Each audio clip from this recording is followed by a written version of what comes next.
E não poderia ser diferente, como esse programa aqui realmente faz a pincelada em todas as regiões desse planeta Terra, não precisamos ir tão longe, não. Direto ali para o Planalto Central, diretamente para ouvir os ecos do Congresso Nacional, da Praça dos Três Poderes, porque STF e Congresso parecem estar naquela queda de braços realmente épica. Pelo seguinte, dessa vez, o ministro Flávio Dino suspendeu as emendas PIX impositivas até que o Congresso determine um novo jeito de garantir a transparência para que raios, para onde esses recursos dessas emendas serão destinados. Transparência nunca é demais. Mas olha só, depois da suspensão, é claro que a Comissão Mista de Orçamento do Congresso negou o repasse de 1,3 bilhão para o Judiciário.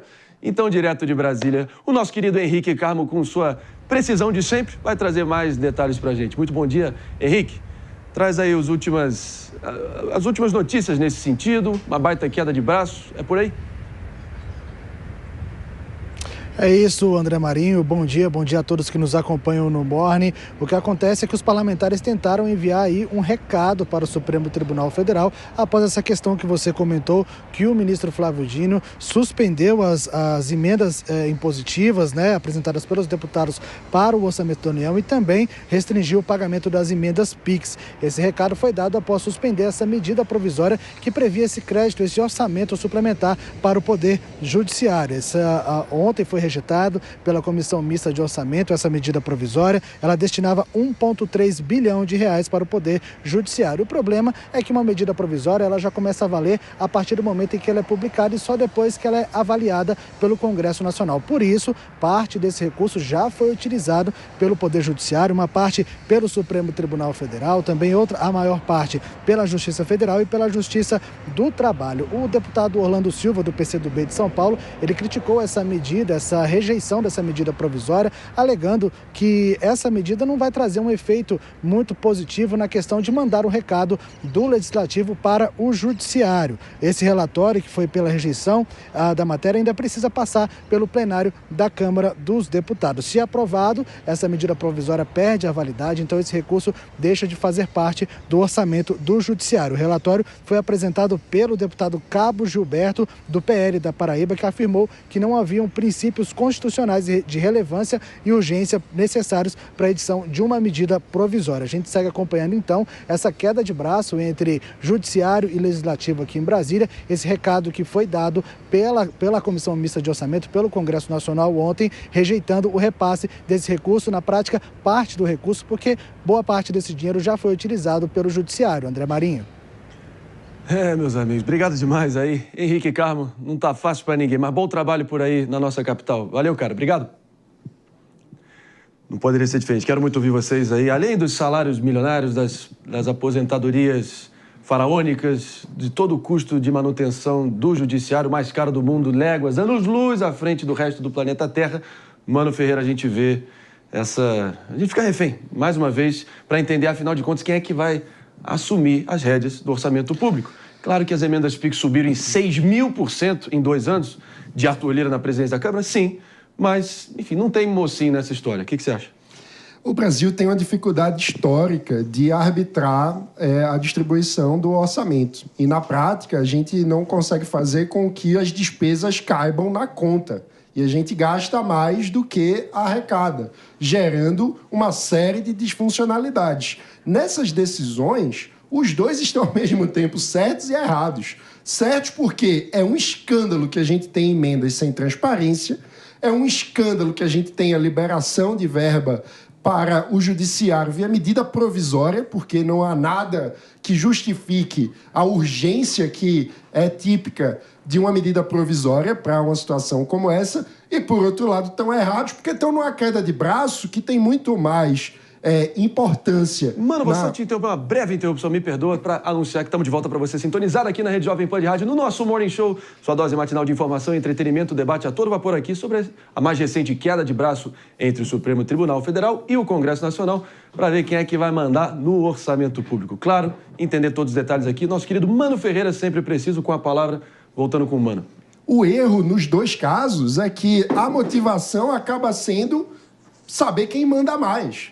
no lugar de ser, de fato, um debate sério sobre o orçamento público e a sua lógica. A gente precisa voltar casas nesse debate e fazer com que, de fato, o dinheiro do pagador de imposto seja distribuído com critério razoável e transparente. Ou seja, nessa equação toda, o que fica de fora e não poderia jamais ficar de fora é um cidadão que paga a conta. O pagador de imposto é que precisa ser a prioridade do orçamento público. Isso só se dá com transparência, de uma forma que o cidadão, de fato, consiga saber para onde está indo o imposto que ele paga. E quanto mais complexo for o jogo de interesses na construção do orçamento, mais obscuro ele será, menos transparente, portanto, e menor a participação do cidadão.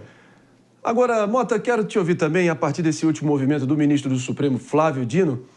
Fica aquela pergunta, né? O modo como a gente tem normalizado que decisões monocráticas ali no canetaço, vindas de um só juiz, podem afetar todo o processo político, talvez seja a grande batalha, o grande dilema da nossa República, da nossa Constituição de 88. Eu não quero criar tons épicos aqui, soar exagerado, mas, sinceramente, quem manda no final do dia no orçamento, se o STF ganhar esse cabo de guerra, o Congresso vai se tornar irrelevante, mais do que o Executivo já se tornou quase um figurante nessa história. O que você acha? Eu acho que essa é uma questão essencial hoje no Brasil.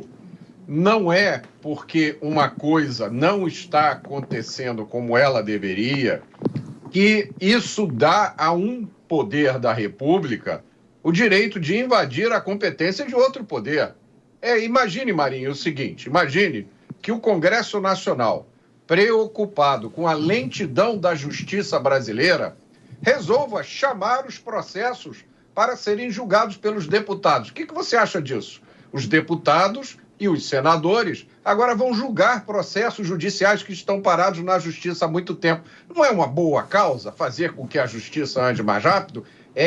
Mas não pode, porque isso não é competência do legislativo. Da mesma forma, há problemas que têm que ser solucionados pelo Legislativo e pelo Executivo, não é de competência do Judiciário. Na minha opinião, esse é um desses problemas. Orçamento deveria ser assunto do Congresso Nacional, onde estão os representantes eleitos pelo povo. Orçamento não deveria ser assunto de um burocrata não eleito, fechado num gabinete em Brasília, e nem de magistrados. Agora, a alegação usada pelo Judiciário, meu caro PP, foi que eles precisavam recompor o orçamento, por isso pedindo esse valor nessa quantia bilionária. Eu só imagino a gritaria, aqui em nome da coerência e da consistência, eu só imagino a gritaria se fosse o governo Lula pedindo bilhões e bilhões para recompor o orçamento. A gente fica numa fiscalização impiedosa de todos os gastos do Executivo. Eu acho que talvez esteja na hora do Judiciário também ter o mesmo grau de cobrança e de escrutínio. Estou errado, Pepe? Marinho, cabe um esclarecimento importante, né? Essa medida provisória, ela foi fruto de uma decisão do Tribunal de Contas da União, que é órgão auxiliar ao Poder Legislativo, que falou que o Poder Executivo e o Judiciário têm que recompor, né, a remuneração do pessoal da Justiça do Trabalho, né? Então, ou seja, o próprio Poder Legislativo, por meio do Tribunal de Contas da União, falou que a conta do pagamento do pessoal da Justiça do Trabalho tinha sido feita de forma errada, né?